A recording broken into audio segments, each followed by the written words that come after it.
E aí, pessoal, bem-vindos a esta explicação interativa.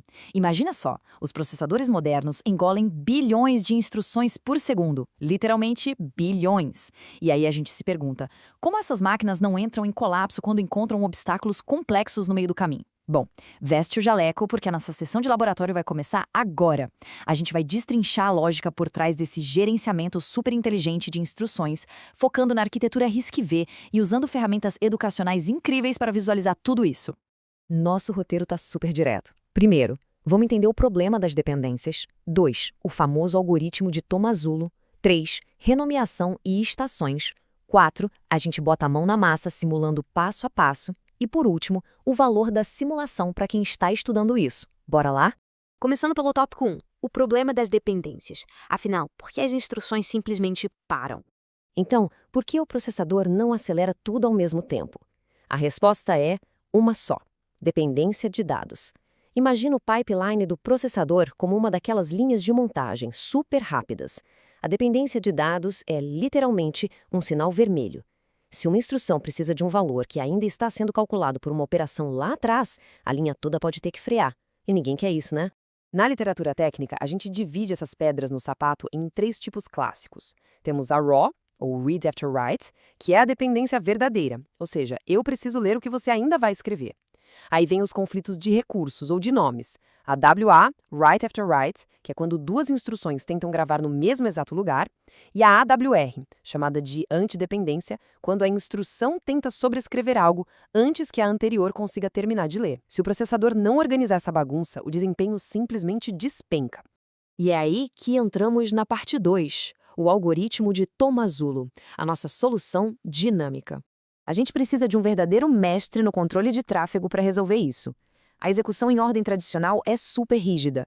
Se a instrução 2 parou no tal do sinal vermelho, a 3, a 4 e a 5, todo mundo fica engarrafado atrás dela, mesmo que nem precisem daquele dado. Já o algoritmo de Tomasulo implementa a execução fora de ordem. É pura flexibilidade. Ele olha para o fluxo e decide dinamicamente. Opa, a instrução 3 já tem todos os dados que precisa, então passa na frente e executa, sem ficar esperando à toa. Número 3. Renomeação e estações. Como a gente prepara o terreno para essa mágica acontecer? Para fazer essa flexibilidade toda funcionar sem destruir os resultados do programa, o hardware usa 2 pilares mecânicos nos bastidores. O primeiro é a renomeação de registradores. Sabe aquelas dependências WAR e WAR que surgem só porque o programa reutilizou o nome do mesmo registrador? O algoritmo resolve isso criando identificadores temporários. É como se o processador contratasse uns escritores fantasmas para criar cópias de rascunho invisíveis. Isso remove completamente aquelas dependências artificiais e deixa as instruções fluírem. O segundo pilar genial são as estações de reserva. Imagina elas como a sala de espera do processador. A instrução chegou, mas os dados ainda não estão prontos? Tudo bem, ela não fica travando a porta de entrada. Ela é enviada para essa estação de reserva e fica lá, bem de boa, aguardando os operandos. A hora que os dados chegam, ela ganha o sinal verde para agir. 4. Simulando passo a passo. Agora é o laboratório em ação. Chega de teoria abstrata. Vamos ver essa engrenagem girando de verdade. Num dado ciclo da fase de despacho, uma instrução de soma, nosso famoso ADD, entra na estação. O status dela muda para ocupado, marcando sim. Mas olha o detalhe, um dos dados que ela precisa não existe ainda. O campo QJ ali está avisando que essa soma depende de uma operação anterior, chamada load1, terminar. Então, o nosso ADD senta e espera pacientemente. Avançamos a simulação em um ciclo de clock. O que rola agora? Aquela instrução load1 finalizou o trabalho lá na memória e grita o resultado, digamos o número 10, para todas as estações ouvirem de uma só vez. A nossa estação do ADD estava super atenta a isso. O campo QJ limpa na mesma hora, porque o fim da espera chegou, e esse valor 10 cai direto lá no campo VJ. Avança mais um ciclo, a mágica acontece. O processador bate o olho e vê que todos os operandos do ADD estão finalmente prontos. Imediatamente, ele dispara a instrução para execução. Qual o resultado? A estação de reserva fica limpinha, o status ocupado volta para não e aquela sala de espera fica livre para as próximas instruções do programa chegarem. É uma orquestração linda que acontece bilhões de vezes por segundo. Mas atenção, a gente não pode ignorar essa regra de ouro extraída da literatura de arquitetura de computadores. O que isso quer dizer? Fazer tudo fora de ordem é o máximo para a velocidade, claro. Mas e se dá um erro ou uma exceção no meio do caminho? Para não virar o caos completo, o processador sempre organiza as coisas no final.